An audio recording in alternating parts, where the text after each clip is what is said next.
పశ్చిమ గోదావరి జిల్లా పెనుమంట్ర మండలం నత్తరామేశ్వరం సెంటర్లో తిరంగ యాత్రలో భాగంగా ఆచంట నియోజకవర్గంలో మాజీ ఆర్మీ మిలిటరీ బీఎస్ఎఫ్ జవాన్లను ఘనంగా ఎమ్మెల్యే పీతాన్ని సన్మానించారు. ఈ సందర్భంగా ఉగ్రవాదులకు పాకిస్తాన్ కు ఆపరేషన్ సింధూర్ ద్వారా గుణపాఠం చెప్పిన భారత త్రివిధ దళాలకు అమర జవాన్లకు మద్దతుగా ర్యాలీ నత్తరామేశ్వరం సెంటర్ నుండి కోడేరు వరకు 30 జెండాలతో బైక్ ర్యాలీ నిర్వహించారు. మాజీ మంత్రి ఎమ్మెల్యే పీతాని మార్టేరు సెంటర్ లో జాతీయ జెండాను ఆవిష్కరించి వందనం తెలియజేశారు. ఈ కార్యక్రమంలో పెద్ద ఎత్తున టీడీపీ శ్రేణులు, కూటమి నాయకులు, కార్యకర్తలు, అభిమానులు పాల్గొన్నారు.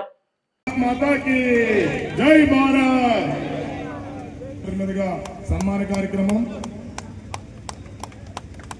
భారత్ మాతా కీ, భారత్ మాతా కీ, భారత్ మాతా కీ. అదేవిధంగా జగదీష్ కుమార్ గారు సన్మాన కార్యక్రమం భారత్ మాతా కీ, భారత్ మాతా కీ. అదేవిధంగా మన్నె రమేష్ గారు శ్రీ పితాని సత్యనారాయణ గారి యొక్క నాయకత్వంలో, వారి సారథ్యంలో తిరంగ యాత్ర దేశ ఐక్యతను చాటి చెప్పే విధంగా భారత సైన్యానికి మద్దతుగా తిరంగ యాత్ర ఆచంట నియోజకవర్గంలో పెద్ద ఎత్తున కొనసాగుతూ ఉన్నది. తిరంగ యాత్ర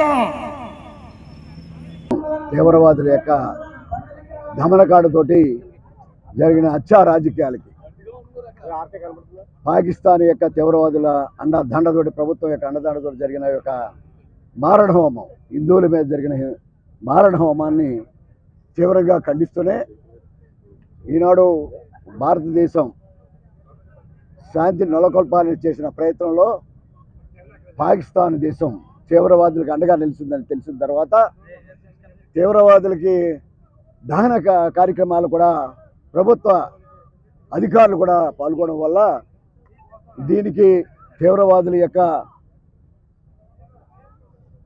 మారణ హోమ కార్యక్రమాన్ని కూడా పాకిస్తాన్ ప్రభుత్వం అండగా ఉందనే ఆలోచనతో జరిగిన ఒక ప్రతిఘటన, సింధూర్ యొక్క ప్రతిఘటన. తీవ్రవాది స్థావరాలు, ట్రైనింగ్ సెంటర్స్ ఏదైతున్నాయో ఒక రాత్రి భారత త్రిదళాలని కూడా కలిసి ప్రభుత్వం తీసుకున్న నిర్ణయానికి అనుగుణంగా 9 స్థావరాలు 30 నిమిషాల్లో టార్గెటెడ్ స్థావరాలను కూడా భూస్థాపితం చేసిన భారత సైనికులకి ప్రత్యేక అభినందనలు, జోహార్లు కూడా అర్పిస్తూ ఉన్నాం. ఈనాడు ఈ చర్యకు కారణం ఈనాటి ప్రభుత్వం, మోడీ ప్రభుత్వం చేసిన ఒక ఎప్పటి నుంచో శాంతి భారతదేశం యొక్క ఆలోచన అంతా కూడా శాంతి. తీవ్రవాదులని తెలిసినప్పుడు కూడా తీవ్రవాదులను కంట్రోల్ చేయాలని ప్రయత్నం చేసింది భారతదేశం. కానీ పాకిస్తాన్ దాని యొక్క దుశ్చర్య కాశ్మీర్ తన రాజ్యం అని, కాశ్మీర్ రాష్ట్రం మా పాకిస్తాన్లో భాగమని ఆలోచన చేసి తీవ్రవాదుల్ని భారతదేశంలో అశాంతికి నెలకొల్పిన సందర్భంగా మరి సింధూర్ యొక్క యాత్రలో ప్రధానంగా వారు చేసే ఒక దుశ్చర్యకి ప్రతిబింబంగా ఈనాడు వీర సైనికులు ఏదైతే మరి వారు చేసే ప్రయత్నం,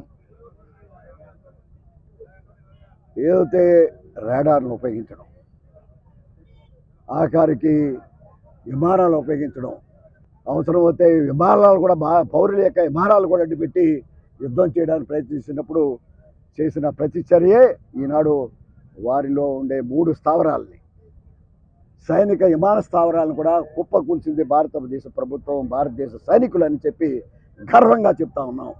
ఈనాడు ఒక్క పాకిస్తాన్ భారతీయుడు ఎవరు కూడా మరణించకుండా టార్గెటెడ్ ఏదైతే సైనికులు వారి విప్లవ జ్వాలలకి భారతదేశాన్ని పౌరులు కూడా కాల్చి చంపాలని ఆలోచన చేసే ప్రయత్నంలో ప్రతిచర్యగా వారి స్థావరాలు మాత్రమే మట్టి కలిపి టార్గెటెడ్గా ఆయుధాలు ఏదైతే ఉన్నాయో ఆయుధాలు భారతదేశంలో భారతదేశం యొక్క మేక్ ఇన్ ఇండియా యొక్క సొంత టెక్నాలజీతో చేసిన ప్రయత్నం ఒక అద్వితీయం. ప్రపంచ దేశాల్లో భారతదేశం ఎక్కడ కూడా యుద్ధభూమిలో వెనుకాడదు అని చెప్పి భారతదేశంలో అనేక ఆయుధాలు భారతదేశం యొక్క టెక్నాలజీతో తయారయ్యే ప్రపంచ దేశాలకు తెలియని ఆయుధాలు కూడా భారతదేశంలో ఉన్నాయి. భారతదేశంలో దండయాత్ర చేస్తే, ప్రయత్నం చేస్తే తీవ్రవాద చర్యలకు కానీ యుద్ధానికి కానీ భారతదేశానికి అశాంతి కొలపడానికి ప్రయత్నం చేస్తే భారత జాతి అంతా కూడా ప్రభుత్వానికి అండగా ఉంటుంది, ప్రభుత్వం సైనికులకు అండగా ఉంటుంది. సైనికుల వేశ్చర్యకి మరొకసారి అభినందనలు తెలుసుకున్నాం. ఎవరైతే ఈ యుద్ధంలో వీరమరణం పొందారో వారికి మనస్ఫూర్తిగా ఆ యొక్క ప్రగాఢ సానుభూతి అభినందనలు కూడా తెలియపరుస్తున్నాం. జై జవాన్ అనే కార్యక్రమం ద్వారా వారికి అభినందించాను. ఈరోజే జవాన్లు ఎవరైతే ఉన్నారో వారికి కూడా సన్మానం చేశామనే మాట. భారతదేశంలో వీర సైనికులుగా పనిచేసే ప్రతి కుటుంబానికి ప్రజలందరూ అండగా ఉంటారు. ప్రభుత్వం చేసే ప్రతి చర్య భారత సౌరభత్వానికి ఎక్కడైనా హాని కలిగితే అది ప్రభుత్వం మీకు అండగా ఉంటుందని